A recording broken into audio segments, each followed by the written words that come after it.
Hi, and welcome to another episode of Hello Friend News, your friendly news podcast. I am your host, Malika Critchlow, and today is Friday, the 19th of April, 2024. So again, today we're going to look at good news, some not so good news, and then some good news. Okay, so let's see what we can learn today. I am going to try and share my screen again. Okay, so the first thing we're looking at today was Israel's response to Iran's strike, I believe on the 13th, which was last Saturday. So Israel struck back. The good news is defense ministers from around the world or part of the war cabinet. Oh, I'm on Reuters today, sorry. So the story's on Reuters, and does it have an, I want to put who the author is.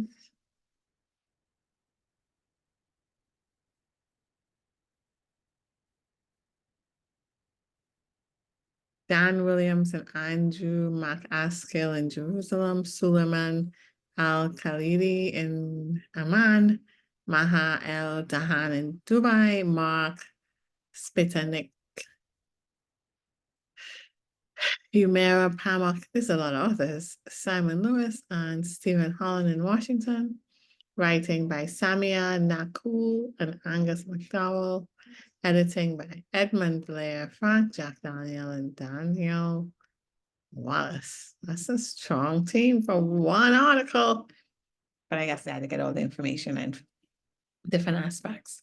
So the thing is that they're saying that the strike could have been worse, that it was proportionate, that it was at an Air Force base. It didn't strike a nuclear plant, which could have escalated the situation. But the Air Force base was close to a nuclear plant to show that they meant business. So some thought was put into it. It's being said to de-escalate the situation. Only time will tell. We don't know. I don't know how all these things work with the diplomats. But how are we going to look at it for ourselves in our individual lives? As conflict resolution. So how I would look at this in my own life is I don't have a side right now with this. I think that each side probably has some points that would make their escalation in the conflict valid. It would all depend on perspective. And everybody has a different point of when it started or why they think this should occur. I just think the loss of life and any life isn't where it's at, you know. I think preservation of life is, and quality of life, good quality of life is more important. But of course, like, you know, you can't control what other people do, and having to protect yourself. I don't know which one is which for who. Okay, I'm not getting into all of that.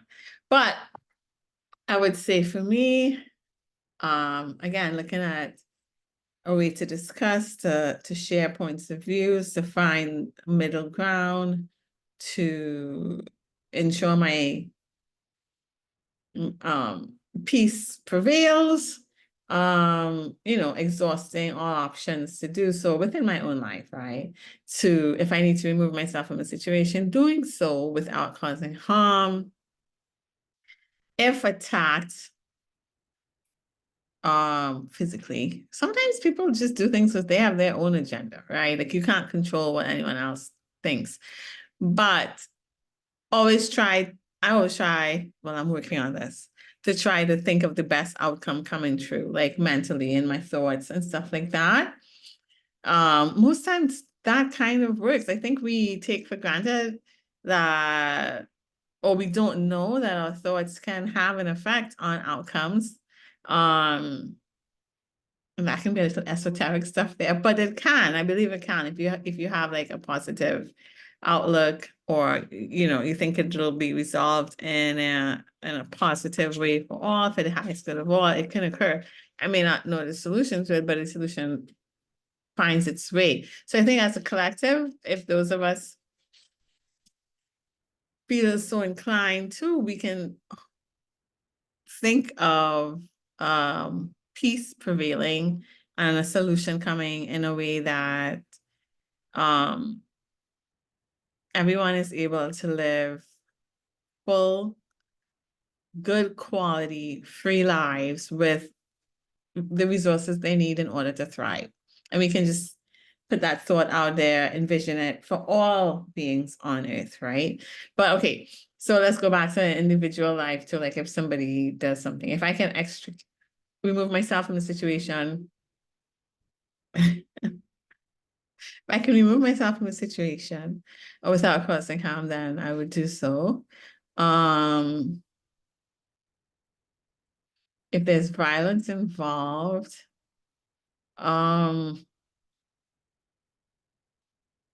getting away, of course, to protect yourself, and maybe letting the proper authorities know. Mediation may have to get involved with neutral parties, I think. But I think that that happens, but it's rarely happens. Someone will actually physically want to, it can occur, it does occur, but you know, how many times in your life will that occur? And if it does occur, of course, remove yourself, find a safe place, let the proper authorities know, and then there may be mediation or processes following that to ensure safety. But the hope is to not let it escalate to that level, and always, always to find a form of neutrality and mediation where both parties are not put in harm's way, I think. So that's the goal. So that's the bad news for today. I mean, there was other bad news, but we're not going to talk about that, I don't think. Should we? Okay, we can also address gentleman appears to have.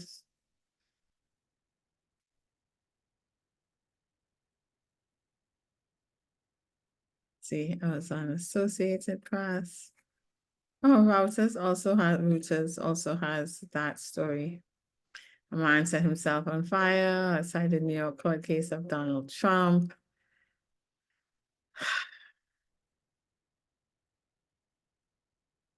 What can I learn from this personally? There's not much information on what occurred, if he did it to protest the trial, on whose side he was on. I don't think that matters. I think what I would look at for me personally is finding a way to be passionate about my beliefs and but expressing it in a healthy manner. However, this may really get the point across that he's trying to get across, and he may feel like his life was worth that. I don't know. So no judgment to him or what he was trying to convey. But in my own life, looking at healthy boundaries for myself, trying not to be too extreme in my beliefs, trying to find the mid ground, so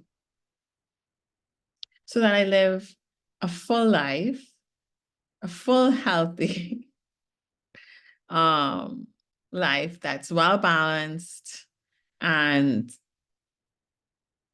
contains quality of life, right? I don't know the story here, so I can't really say. But also like, so quality of life would mean healthy relationships, people I can speak to if I'm processing something that could help me possibly process it in a safe, healthy way. Doing research on both sides or using neutral sites to get information.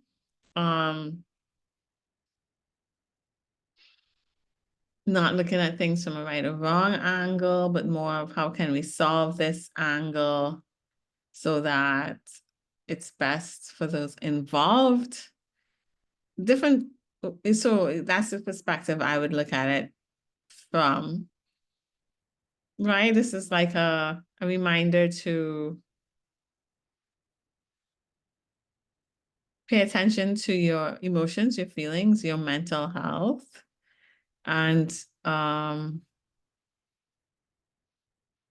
talk to someone you trust if you are having thoughts that may cause harm to you or others. So that's what I'm learning from this here, and this is how I would use the wisdom from this story to improve my life and improve my interactions in my experience. Okay, so that's enough bad news. So let's look at good news. I really like this magazine called Good News Network. It's pretty cool. It's pretty cool. So the first story, which really touched my heart, was that Canada agrees 200 islands belong to the indigenous Haida Nation. In a historic first of its kind agreement, the government of British Columbia has acknowledged the Aboriginal ownership of 200 islands off the west coast of Canada. How awesome is that? How awesome is that? The owners of the Haida Nation, and rather than the Canadian government giving something to a First Nation, the agreement admits that Exide Lagha Guayai, or the islands at the end of the world, always belong to them, a subtle yet powerful difference in the wording of First Nations negotiating. BC Premier David Eby called the treaty long overdue and will clear the way for 500,000 hectares of land to be managed by the Haida. I think this is like so cool, like such good news. Because they're going to preserve the land, they're going to love the land, they're going to commune with the land, they're going to listen to the land, they're going to do what's healthy for the land, live in harmony with the land. So lovely, lovely, this is lovely. The agreement won't only raise all boats here in the Haida Gwaii, increase opportunity and prosperity for the Haida people and for the whole community and for the whole province, but it will also be an example and another way for nations, not just British Columbia, but right across Canada to have their title recognized, said Eby. In other words, by deciding this outside court, Eby and the province of BC hope to set a new standard for how such land title agreements are struck. So they found the solution outside of court, and then, they had conversations and negotiations, and both sides were heard, and decisions were made. And I love this. I love this. I just love it. That's one good news. Another one was this PE coach pairs unmotivated students to run with shelter dogs. This was in California. I like this magazine because the stories aren't exceedingly long. It says what it has to say. Gives all the joy it needs to give in a manner that doesn't bore you, Anyway, a California gym coach was looking for ways to jump up motivation for the students on his cross-country running team as they went away for summer break. Came up with a brilliant idea: pair them with shelter dogs.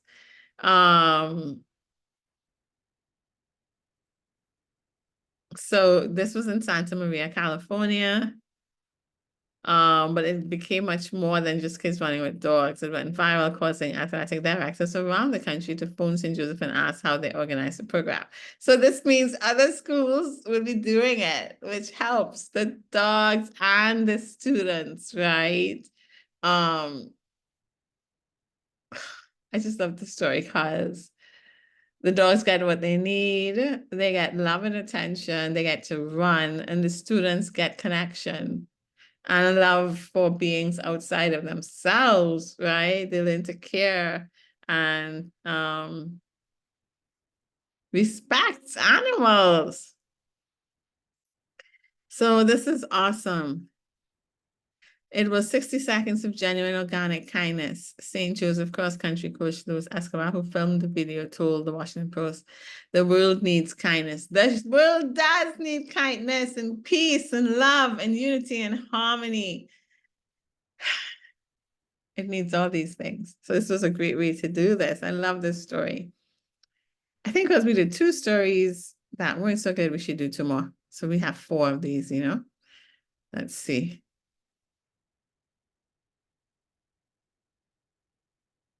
Okay. I love when humans do stuff. Okay, so I live in Florida, I live in Miami, Florida, and this is a story about a manatee that was close to dying, but the Florida deputy held it afloat for 2 hours so that it wouldn't die. So let's read the story. Despite weighing a tiny fraction of the creature's massive bulk, a determined Pinellas County deputy leapt into shallow water to save a manatee struggling to breathe, cradled it in her arms for over an hour so it could get enough oxygen. Jill Constant saved the animal from becoming a victim of toxic red tide. We do have an issue with that red tide stuff. An officer from the Marine and Environmental Land Unit, Constant, has received many calls from concerned residents along the intracoastal waterway in Southwest Florida who don't understand subtle nuances of manatee behavior. It is normal for manatees to swim into culverts or for groups to thrash around in shallow water and partially beach themselves during mating season. This time, though, the concerned resident had every reason for being so, and Constant didn't waste a minute longer after arriving on the scene in her boat. This manatee was going to die right in front of us, and I'm not letting that happen. We docked the boat. I took off my equipment and got in, Constant said on June 20th, in a June 20th news release. When was this? We stayed in the water for 2 hours, holding its head up until it could be rescued.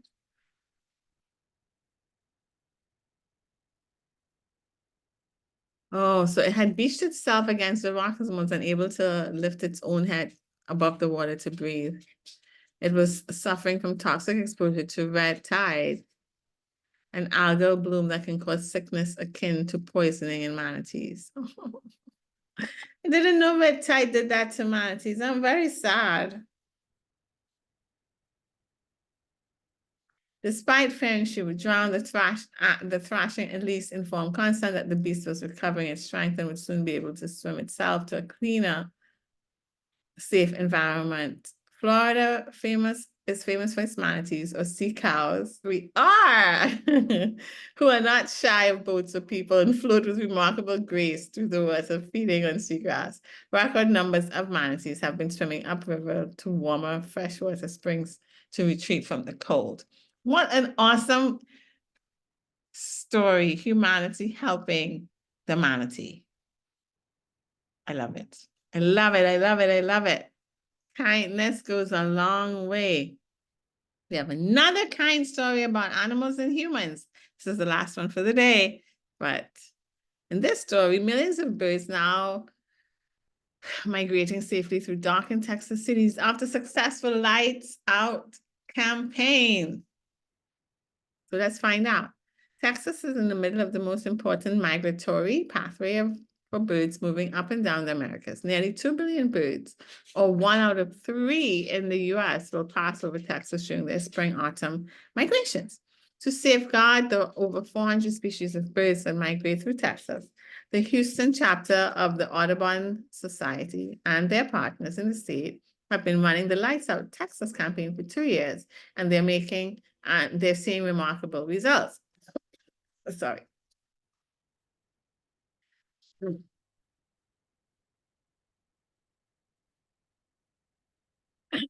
But the prestige that owning and operating a skyscraper confers, maybe it's surprising to note that dozens of building managers have been convinced since 2022 to turn off non-essential outdoor lighting. We issued the proclamation and they found out, oh, wow, I can do these simple things and it actually helps the birds when they're migrating, Houston City Hall spokesman Sarah Osborne told KHOU 11. We're seeing communities all across the state joining on the effort.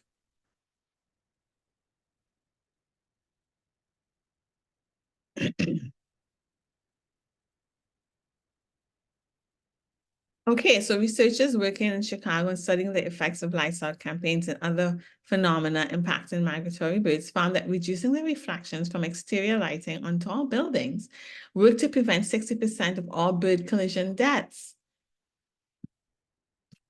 Okay. Since the birds migrate at night by the light of the stars and the moon, the shining lights of a city in the distance can attract them. But once lost in the photo soup of a shining skyline like Houston and Fort Worth, they become extremely disoriented, smash headlong into buildings whose glass is reflecting light from the city and die.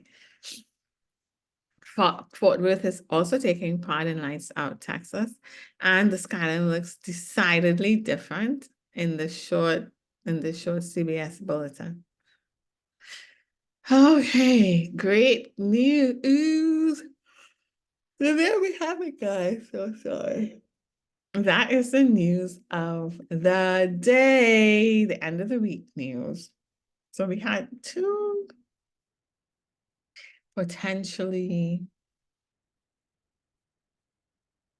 sad or fear-producing stories, but we found ways in our own lives to do better and to learn from it so we can avoid such scenarios in our own life or better outcomes.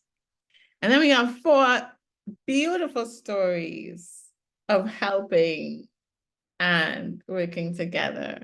And that's just amazing to me. So the humans help with the dogs, with the manatee, and with the birds. And then the first story, I forget what was the first story we were talking about? Let me see, hold on. And then the first story, we were talking about giving back land to the indigenous peoples. 200 islands. That's amazing, amazing. So there's hope yet for mankind. Humanity is not all that bad. We are out here doing kind things, doing right things, loving each other, and working together. So I hope you have a great weekend, that you feel inspired by these stories, that you learn how to look at collective news stories that are not so good to help better master our own lives and our own selves.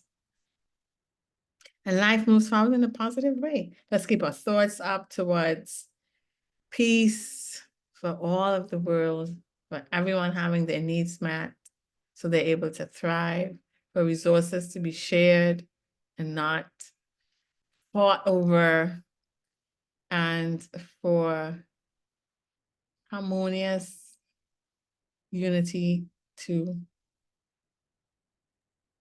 thrive. Okay, so that's it for today. I hope you have a great weekend, and I'll be back on Monday with some more news. Bye.